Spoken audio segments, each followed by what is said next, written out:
नमस्कार. स्वामी शक्ती या यूट्यूब चॅनलमध्ये सर्व स्वामी भक्तांचे मनापासून स्वागत आहे.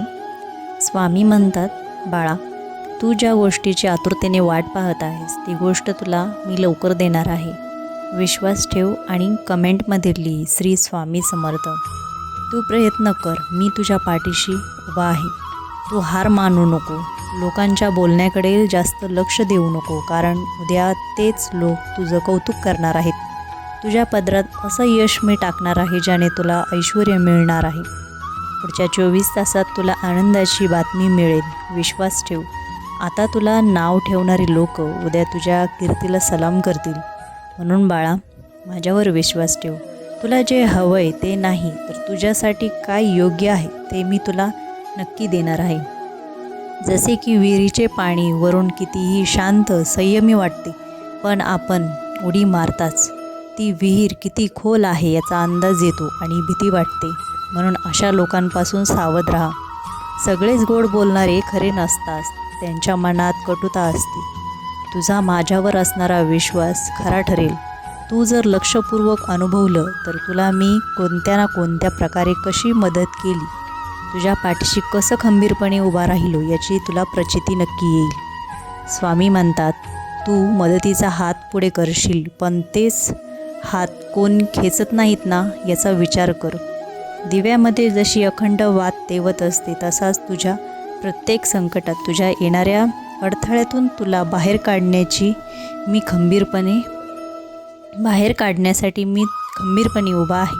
काळजी करू नकोस माझ्या बाळा. आयुष्य असंच असतं. आज हसवतं पण उद्या रडवतं. पण प्रत्येक काळोख्या रात्रीनंतर एक सुंदर पहाट देखील नक्की असते, हे विसरू नको. आजचे तुझे कष्ट, उद्याचा प्रामाणिकपणा या सगळ्यांचा माझ्याकडे हिशोब लागणार आहे. त्याचे उत्कृष्ट फळ तुला मिळणार आहे. सगळ्यांना सगळेच हव्या असणाऱ्या गोष्टी जर मिळाल्या तर त्याचा आनंद आणि त्या मागे लागलेली कष्ट या दोघांनाही काहीही किंमत राहिली नसती. आज झोप हरवून कष्ट केले तर उद्याची रात्र तुझ्यासाठी शांत झोपेची आणि समाधानाची असेल. आजूबाजूची लोक तुझा पाय खेचतात, ज्याने तू खचून जातो. त्यांच्या बोलण्याकडे फारसे लक्ष नको देऊ. प्रामाणिकपणे कष्ट कर. आज तुला जे हसतात, वाईट बोलतात, दूर लोटतात, उद्या तेच तुझ्या पायाशी लोळण घेण्यासाठी येतील. म्हणून हार मानू नकोस. अरे, या जगात प्रत्येकाची जीवनशैली वेगवेगळी आहे. काहींना हात नसतो, काहींना पाय नसतो, काहींना लवकर वंध्यत्व येतं. हे ज्याच्या त्याच्या कर्माचे फळ असते.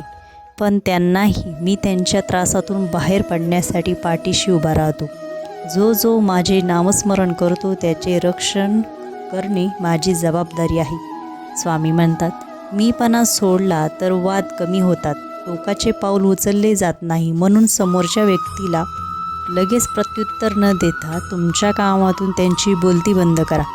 वाईट लोकांच्या नादाला लागण्यापेक्षा आपला वेळ गरजू निराधारी लोकांसाठी द्या. त्यांचे भरभरून आशीर्वाद मिळतील.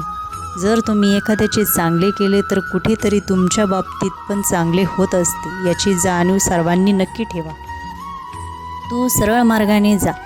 तुझ्या वाटेतील काटे मी दूर करतो. तू खंबीरपणे पुढे चालत राहा. भिवू नकोस. मी तुझ्या पाठीशी उभा आहे. हे वाक्यच मनाला खूप मोठं बळ देऊन जातं. आत काहीही उशीर न लागता ते तुझ्याकडे येणार आहे. तुला जे काही साध्य करायचे आहे ते साध्य करण्यासाठी तुला एक पाऊल माझ्याकडे यावं लागेल. त्यानंतर 10 पावले तुझ्याकडे मी येईन. विश्वास ठेव. स्पर्धा ही स्वतःसोबत कर, इतरांसोबत करू नकोस. कारण तू माझा अतुलनीय बाळ आहेस. कारण ज्या व्यक्तीशी तू तुलना करतो त्या व्यक्तीचे विचार हे वाईट असतात. आणि तू जर अशा व्यक्तींशी तुलना केली तर कधीच तुझ्या ध्येयापर्यंत तू पोचू शकणार नाहीस.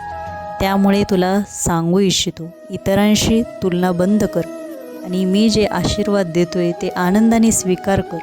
कधी कधी देव तुमच्या विचारांच्या पलीकडे जाऊन तुमचे कल्याण करतात. स्वामी सांगतात, माणुसकी जिथे जन्म घेते तेथे स्वतः परमेश्वर जन्म घेतात. स्वामी सांगतात, एकनिष्ठ राहा, सगळी कामे होतील. देवाच्या दरबारात सुद्धा निष्ठेला आणि कष्टाला किंमत आहे. आपला व्हिडिओ आवडल्यास लाईक करा, शेअर करा आणि सबस्क्राईब करा. धन्यवाद.